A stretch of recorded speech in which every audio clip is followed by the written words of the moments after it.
Hi, I'm Jilly G. Welcome to my kitchen. Today I'm going to show you how to make a pineapple Ritz cracker casserole.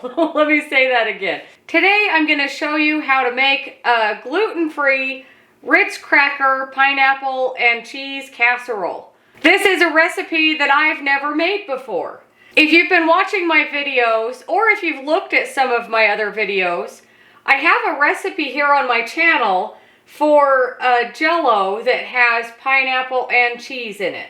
And if you know who Our Heritage Works is, he is another YouTuber here, and he and I have worked together on some holiday videos. He first told me about this recipe quite a few months ago, and I thought I definitely have to make that.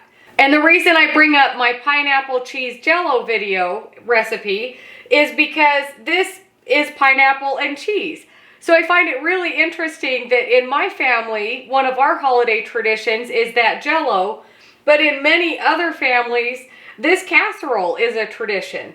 And from what I've researched, it can be served as a dessert, as a side dish, anything like that. And because I like that Jell-O so much, and surprisingly, cheese and pineapple really go together well, I thought I really got to try this casserole. So the first thing I'm going to do is preheat my oven to 350. And there are so many recipes out there for this casserole. And they all have almost the exact same ingredients.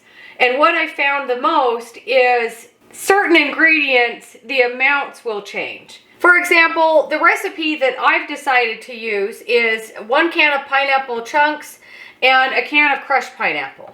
Some recipes call for one or both, or just one or the other. And then the other ingredients vary a little bit. I found some recipes that call for up to 1 cup of sugar. Other recipes call for half a cup of sugar. I really think it's probably whatever amount of sugar you want to use. I've decided to go with 1/4 cup of honey. And then I've got 1/3 cup of flour, 1/3 cup of butter, and then 1 block that's about 8 ounces of cheddar cheese. So the first thing I'm going to do is drain my chunks of pineapple. I'm not going to drain my crushed pineapple. And I always get canned fruit that is in juice. I don't ever get the canned fruit that's in syrup.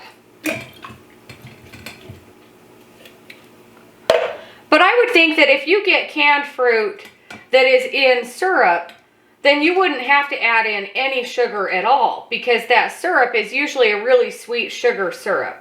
So I'm going to let my pineapple drain while I grate my cheese. And usually an 8-ounce block of cheese is roughly 2 cups grated. And if you really wanted to make even faster work of this casserole, which it's really so fast and easy, you just mix it all together and throw it in a casserole dish. But you could buy pre-shredded cheese. But I usually prefer to shred my own. And I don't think I mentioned, but this is a Sharp Cheddar Cheese. I suppose you could use a mild cheddar cheese, whatever you like. And I'm not even going to measure the cheese. I just figure an 8-ounce block will be good.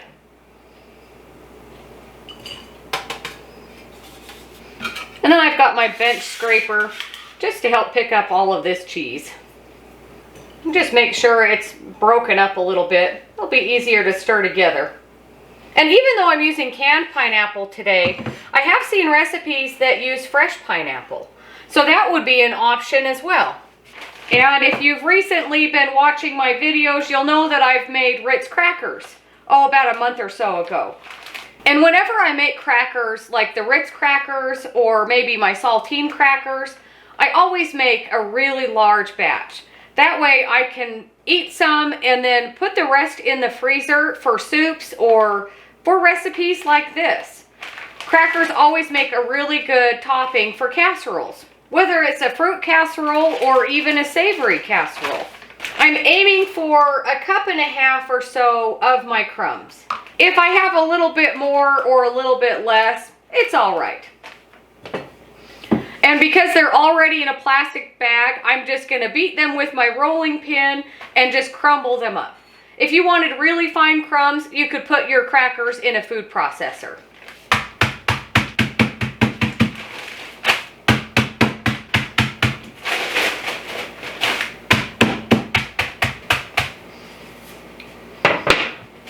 And I'm going for mostly fine crumbs. I don't mind if there's a couple of big chunks in there. And then just for fun, let's measure. See if my eyeballing is about the amount that I thought it would be. So that's about 1 cup right there. I saw a piece in here that was a little bit too big. There we go.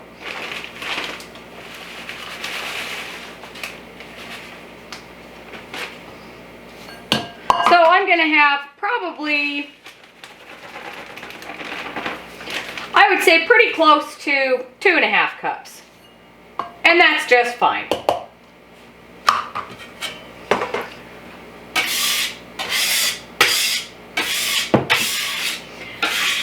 And because I'm using gluten-free Ritz crackers, the recipe calls for 1 sleeve of regular Ritz crackers.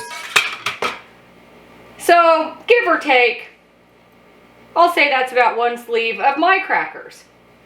So now I'm going to mix the filling together. And then I've just got a regular casserole dish here.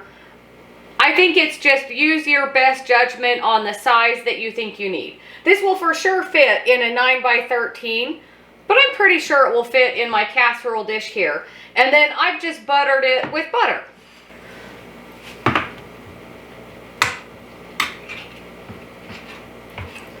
So here's my 20-ounce can of crushed pineapple, all in there.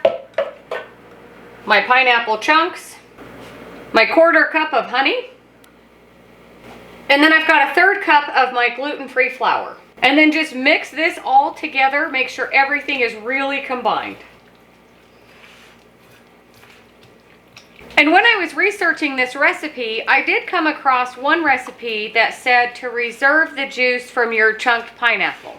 I figure since I'm using the crushed pineapple, it has a lot of extra juice. So I'm just going with that today.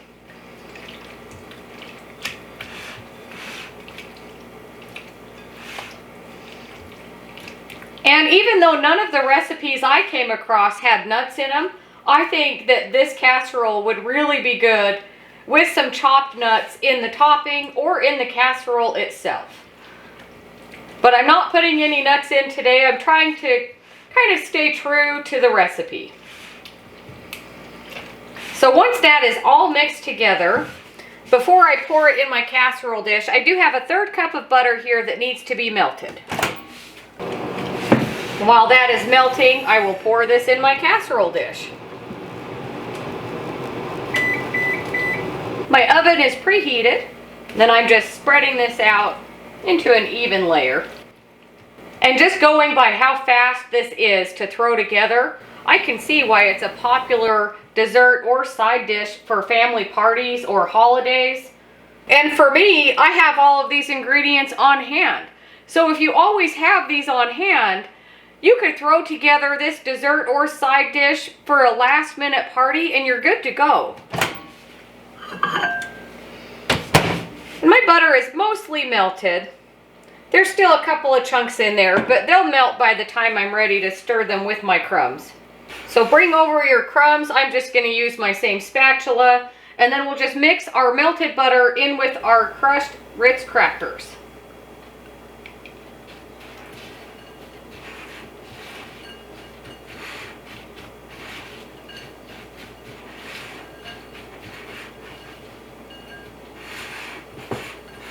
And once you've got those all mixed together, bring back your casserole dish, and then we'll just spread these on top.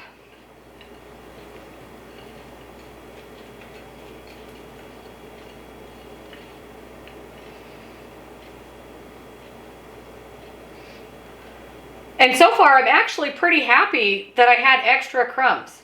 I feel like this is a good ratio of fruit and cheese with the crumb mixture. And I also guess it depends on the size of casserole pan that you use. If you use a 9x13, your fruit layer will be a lot thinner, and then your crumb mixture might not cover the whole thing entirely. But I think that I made a good choice using this size of a casserole dish. And if I remember right, I think it's about a 2-quart, maybe 2.5-quart casserole dish. So now into the oven, again at 350, for about 30 minutes or until bubbly.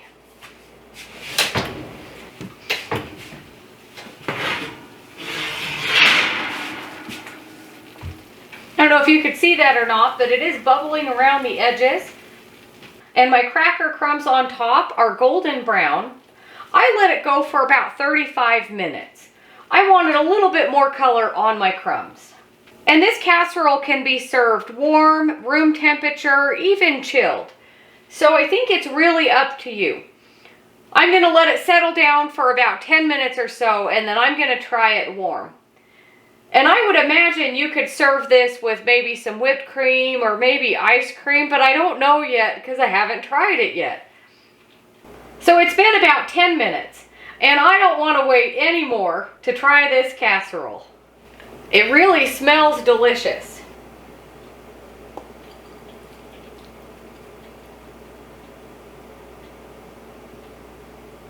And you know, it's kind of funny. It looks kind of like macaroni and cheese. Just a little bit. Okay, let's give it a bite. Try to get a little bit of everything in here. Still kind of hot.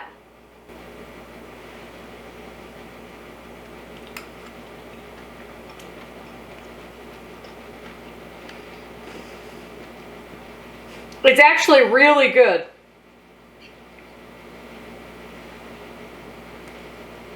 And I actually think that I have the right amount of Ritz cracker crumbs on top. But the saltiness of the crackers really cuts through the richness of the pineapple. And it's not overly sweet at all. I think if you were to make this recipe with more sugar, it would definitely be a lot sweeter. But I think it's got the perfect amount.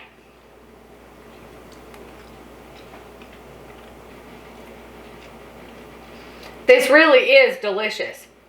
I would serve this as a dessert or kind of like you would serve a Jell-O salad on the side. But wow, I'm so surprised. This is so simple but so delicious. And I was wondering if maybe some ice cream or some whipped cream would go on top. And you could if you really wanted to, but I think it's just fine as it is. I'm excited to see how this tastes tomorrow after it's been cooled off in the fridge overnight. I think it will be just as delicious cold as it is warm. I don't know whoever thought to put Ritz crackers with pineapple and cheese, but it is delicious. And I've often wondered the same thing with my cheese pineapple Jell-O. Whoever thought to put those together in a Jell-O? But that is delicious as well. And by the way, that Jell-O recipe is in my cookbook. If you like crackers, pineapple, and cheese, you will love this side dish. Or dessert. I'd eat this any time of day. Let me know what you think if you make this recipe. Let me know if it's already a tradition in your family. It's a really delicious casserole.